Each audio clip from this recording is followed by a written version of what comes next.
আসসালামু আলাইকুম। আজ আমি আপনাদের সাথে শেয়ার করব চটপটি বানানোর রেসিপি। আমি প্রথমে হাফ কেজি মটর নিয়েছি, ঠান্ডা পানি দিয়ে ভিজিয়ে রাখবো। সন্ধ্যা ভিজে দিয়েছি, সকালে আমি মটরগুলা সিদ্ধ দিব। আলু নিয়েছি, একটু ছিলে হালকা হলুদ দিব, একেবারে সামান্য হলুদের গুঁড়া দিয়ে চুলায় বসিয়ে দিব। মটরগুলো সিদ্ধ হতে অনেক সময় লাগবে। আধা ঘন্টা পরে আমি দেখলাম মটরগুলো কি অবস্থা, সিদ্ধ হয়েছে কিনা দেখব।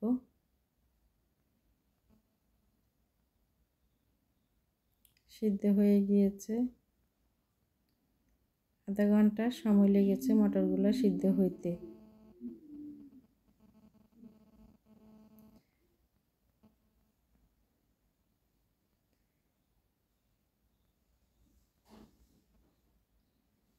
চটপটি ঝোলের জন্য আমি পানি দিব, এখানে যতটুকু ঝোল লাগবে ওই পরিমাণ মতো পানি দিব।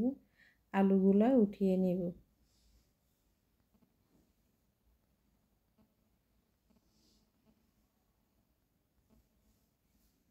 আলুগুলো যেহেতু আলাদা একটু গ্রেট করি, কষলায় দিব, কিছু দিব গ্রেট করে। অনেক গরম আলুগুলি, একটু ফিনিশিং হওয়ার জন্য, ঝোলগুলো ঘন হওয়ার জন্য গ্রেট করে দিচ্ছি। এই দুইটা দিব, একটু ভেঙে দিব, আধা ভাঙ্গা করে হাত দিয়ে ভেঙে দিব।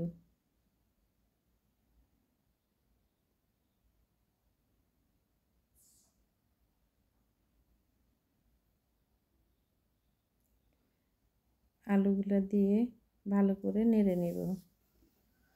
ঝোলটা ঘন হওয়ার জন্য আলুগুলো এভাবে দিয়েছি।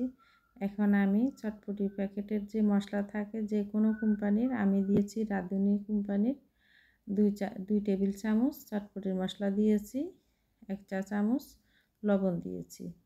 এখন আমি চুলা থেকে নামিয়ে এবার বাটিতে বেড়ে নিব। বাটির মধ্যে সাজিয়ে নিব। প্রথমে আমি তেঁতুলের রস নিয়েছি, 3 টেবিল চামচ তেঁতুল দিব।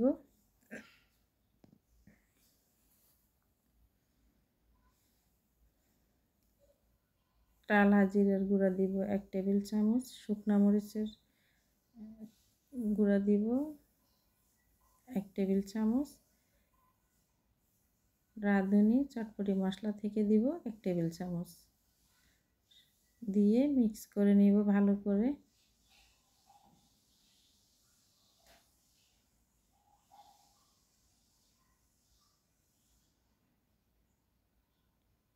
এক টেবিল চামচ চিনি দিব টক মিষ্টি ঝাল আসার জন্য।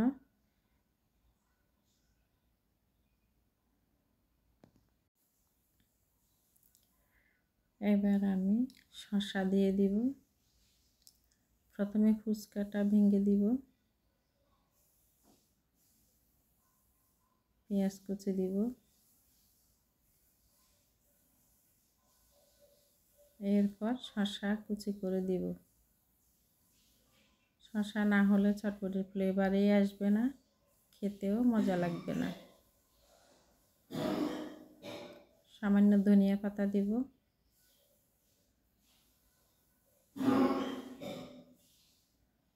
কাঁচামরিচ কুচি দিয়ে দিব। চটপটিতে টক ঝাল মিষ্টি প্রচুর পরিমাণ ঝাল দিয়ে করব। গ্রেট করা ডিম দিয়ে দিব। হয়ে গেল চটপটি রেডি। এখন আমি পরিবেশন করব। ছোট একটা বাটিতে নিয়ে পরিবেশন করব।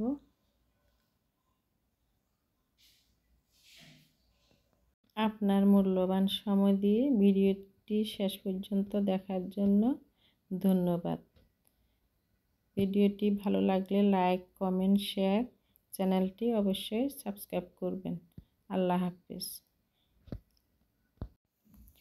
আপনার একটি সাবস্ক্রাইবে অনেক উৎসাহ বাড়বে। প্লিজ চ্যানেলটি সাবস্ক্রাইব করবেন। প্লিজ চ্যানেলটি সাবস্ক্রাইব করবেন।